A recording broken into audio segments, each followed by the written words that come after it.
मेरी फुफ्फू शादी के बाद भी दिखने में बड़ी खूबसूरत थी। मैं अपनी फुफ्फू पे फिदा था। मेरी फुफ्फू का शौहर बाहर के मुल्क में था। एक दिन फुफ्फू ने मुझे रात में मिलने को कहा। मुझे लगा आज फुफ्फू मेरी ख्वाहिश पूरी करने वाली है। और फिर मैंने और फुफ्फू ने एक दूसरे के साथ कहानी को एंजॉय करने के लिए आखिर तक जरूर सुने। मेरा नाम आकिब है और मेरी उम्र तकरीबन 18 साल है। मेरा ताल्लुक लाहौर से है। मेरा कद इस वक्त बहुत बड़ा था और जिस्म भी बहुत ज़्यादा फिट था। मैं काफ़ी नौजवान दिखाई दिया करता था।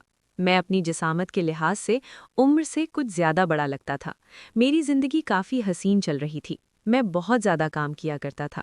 अपनी घर का सारा काम मैंने संभाल रखा था। मैं अपनी ज़िंदगी को लेकर काफ़ी खुश था। लेकिन पता नहीं क्यों आजकल मैं बहुत ज़्यादा सुस्त हो गया था। मैं ज़िंदगी में काम नहीं करना चाहता था, क्योंकि मेरे जितने भी दोस्त थे वो ऐसा कोई काम नहीं करते थे। अब मैं भी अक्सर औकात कॉलेज जाने के बहाने अपने दोस्तों के साथ बाहर चला जाया करता था और रात को देर से घर वापस आता था, ताकि मुझे घर का कोई काम न करना पड़े। वैसे भी मेरे बड़े भाई की शादी होने वाली थी, इसलिए घर में बहुत ज़्यादा ऐसे काम थे जो सिर्फ मुझे ही करने पड़ते थे। और मेरे भाई के बाद अब मेरा ही नंबर था, यानी उसके बाद मेरी ही शादी होनी थी। फिर वो दिन भी आ गया जिस दिन मेरे भाई की शादी थी। मेरी छोटी फूफू हमारे घर आई हुई थी, जिसकी उम्र कुछ ज़्यादा नहीं थी। वो तकरीबन 21 साल की थीं। मेरी फूफू बहुत ज़्यादा हसीन थीं। वो अपनी उम्र से भी बहुत ज़्यादा छोटी लगती थीं। वो कपड़े भी ऐसे पहनती थीं कि जो कोई भी उन्हें एक दफ़ा देखता तो उनकी तरफ देखता ही रह जाता था। मेरी फूफू बहुत ज़्यादा खूबसूरत लगती थीं। यही बात थी कि मैं भी अपनी फूफू पर अपना दिल हार बैठा था। हालांकि मुझे पता था कि अगर इस बात का किसी को पता चल गया तो मेरे लिए बहुत बुरा होगा। लेकिन फिर भी मैं अपनी फूफू के पीछे लगा हुआ था। मैं क्या करता, फूफू का हुस्न ही ऐसा था। जैसे जैसे दिन गुजरते जा रहे थे, मैं फूफू से दिन ब दिन अटैच होता जा रहा था और मैं अपने मकसद में कामयाब भी होता जा रहा था, क्योंकि मैं फूफू से दोस्ती करना चाहता था।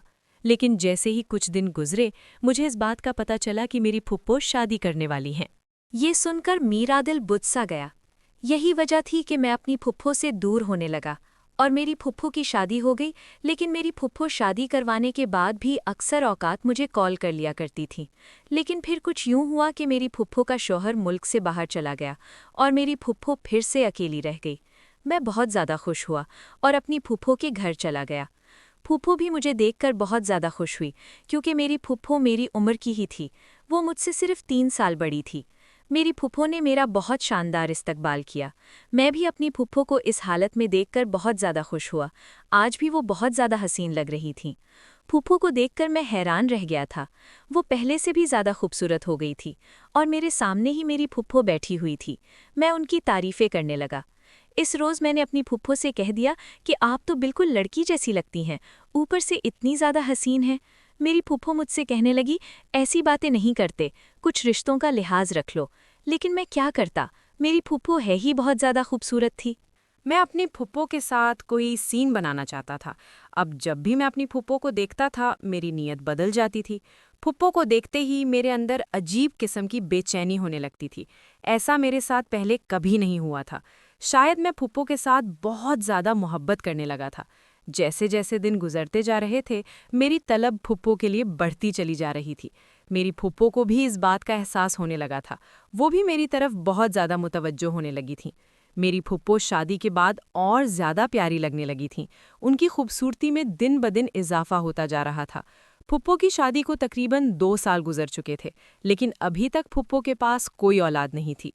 एक रोज़ जैसे ही मैंने फुप्पो से उनकी औलाद के बारे में पूछा, तो फुप्पो का हंसता खिलता चेहरा मुरझा गया। मैं जान गया था कि ऐसी कोई ज़रूर बात है जो फुप्पो मुझे नहीं बता रही। मुझे समझ आ गई थी कि फुप्पो का शौहर बाहर के मुल्क गया हुआ है, जिसकी वजह से फुप्पो बहुत ज़्यादा उदास है।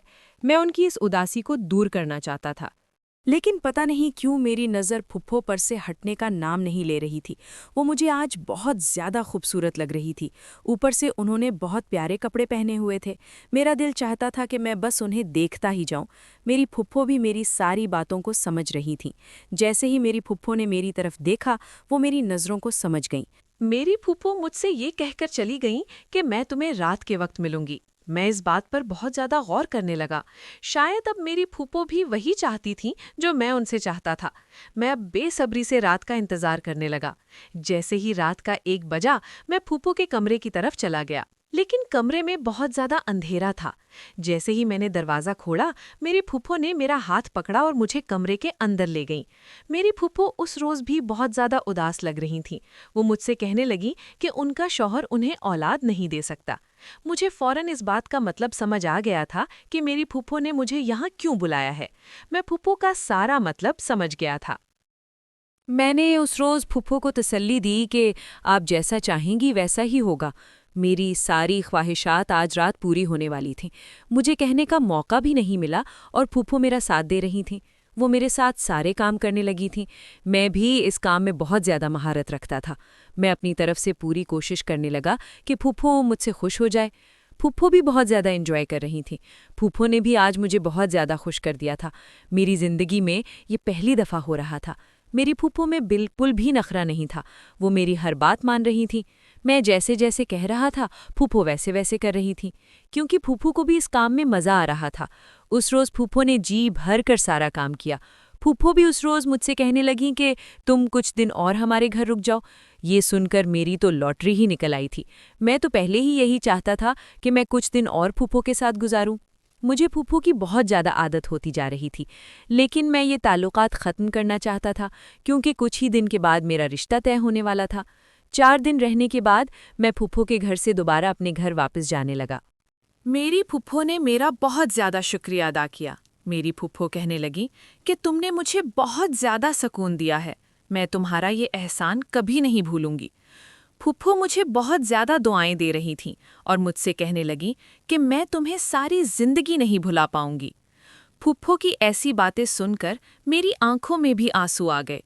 मैं ये सब सुनकर बहुत ज़्यादा खुश हो गया था, लेकिन मुझे घर वापस आना था, इसलिए मैं अपने घर वापस आने की तैयारी करने लगा। इस तरह की मज़ीद दिलचस्प कहानियाँ सुनने के लिए मेरे चैनल को सब्सक्राइब करें और बेल आइकॉन के बटन को दबाएं ताकि मज़ीद वीडियोज़ आप तक पहुँच सकें। अब मुझे इजाज़त दें। शुक्रिया।